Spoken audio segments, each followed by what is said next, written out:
క్రీస్తునందు మిక్కిలి ప్రియమైన నా సోదరి సోదరులారా, మనం ఇప్పుడు పవిత్ర వారములో యేసుప్రభుతో పాటు ప్రయాణం చేస్తున్నాము.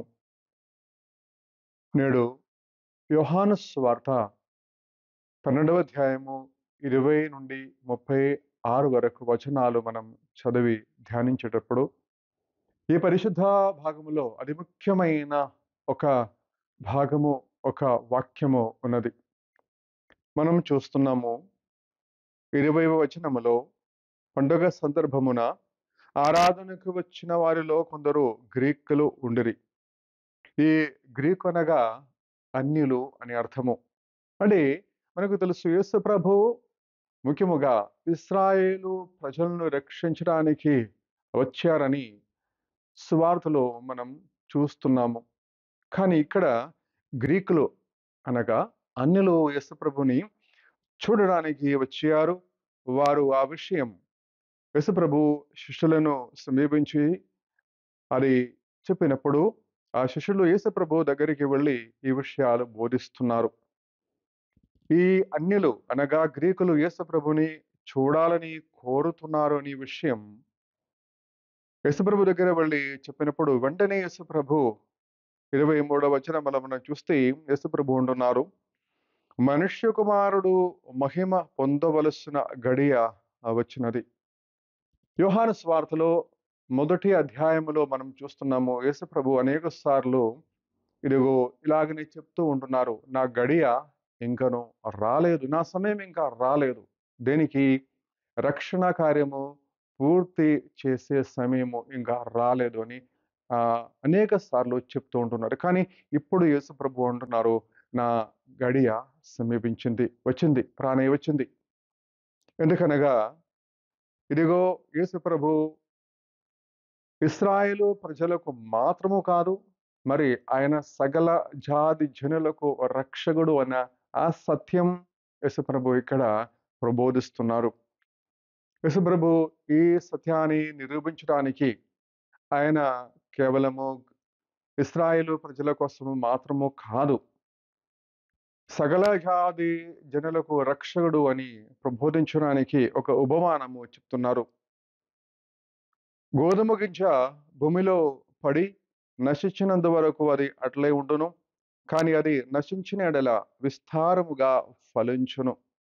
యేసుప్రభు అంటున్నారు, గోధుమ గింజ అది భూమిలో పడకుండా ఉండే దాని వలన లాభము లేదు, కానీ అది భూమిలో పడి నశించినప్పుడు అది విస్తారముగా ఫలించును.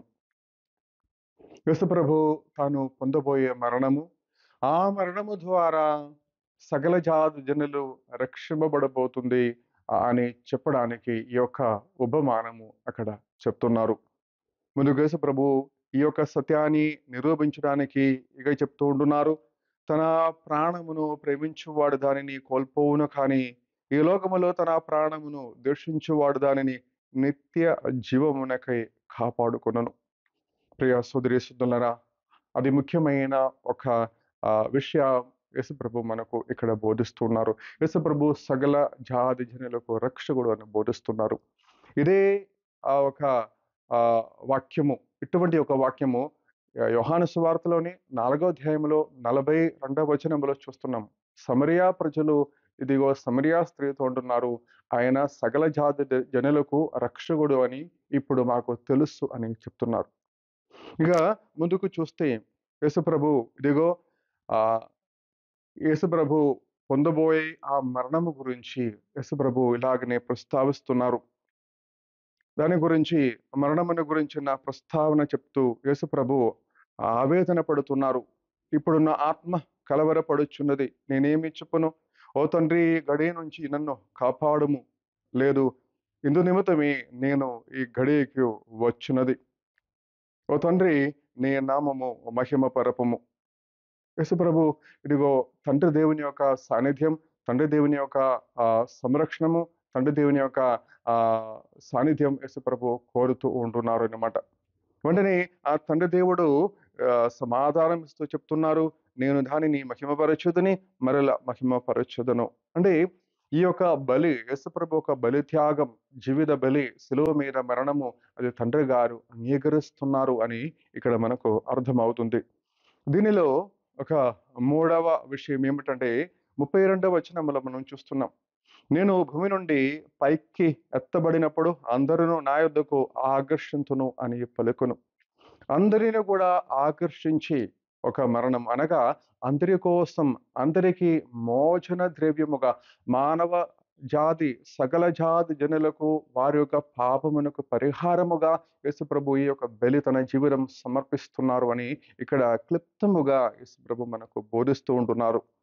యేసుప్రభు ఉంటున్నారు, నేను నిజమైన వెలుగు, నా వెలుగులో మీరు నడవండి అని బోధిస్తున్నారు. మీరు వెలుగునకు సన్నిహితులగునట్లు వెలుగు ఉండగానే మీరు ఆ వెలుగునందు విశ్వాసముంచుడు. యేసుప్రభువు నిజమైన వెలుగు. యేసుప్రభుని అంగీకరింపని అందరూ కూడా చీకటిలో ఉంటున్నారు. యేసుప్రభులో యేసుప్రభునందు విశ్వసించేవారు ఇదిగో వెలుగులో ఉంటున్నారు అని చెప్పి యేసుప్రభు తన మరణం ద్వారా సకల జాతి జనులకు ప్రకాశం వెలుగు, సకల జాతి జనులకు నిత్య జీవము నేను సంపాదిస్తున్నాను. నన్ను విశ్వసించే ప్రతి ఒక్కరు కూడా పరలోక రాజ్యంలో నిత్య జీవములోనికి ప్రవేశిస్తారు అని బోధిస్తూ తన మరణమును గురించిన ప్రస్తావన ఇక్కడ యేసు ప్రభు చెప్తున్నారు. ప్రియ సోదరి సోదరులారా, ఈ యొక్క పవిత్ర వారములో ప్రత్యేకముగా రేపటి నుంచి మనం పాస్కా పండుగ, తర్వాత పవిత్ర శుక్రవారము, దానికి తర్వాత మనం ఈస్టర్ అని కొనియాడబోతున్నాము. ఈ పవిత్ర వారములో దేవుని వెలుగునికి సంబంధించిన వ్యక్తులుగా జీవించాలని, ఆ ఒక కృప, ఆ ఒక అనుగ్రహం దేవుడు మనకు దయచేయాలని ప్రార్థన చేసుకుందాం. దేవుడు మనల్ని ధారాళముగా దీవించును గాక.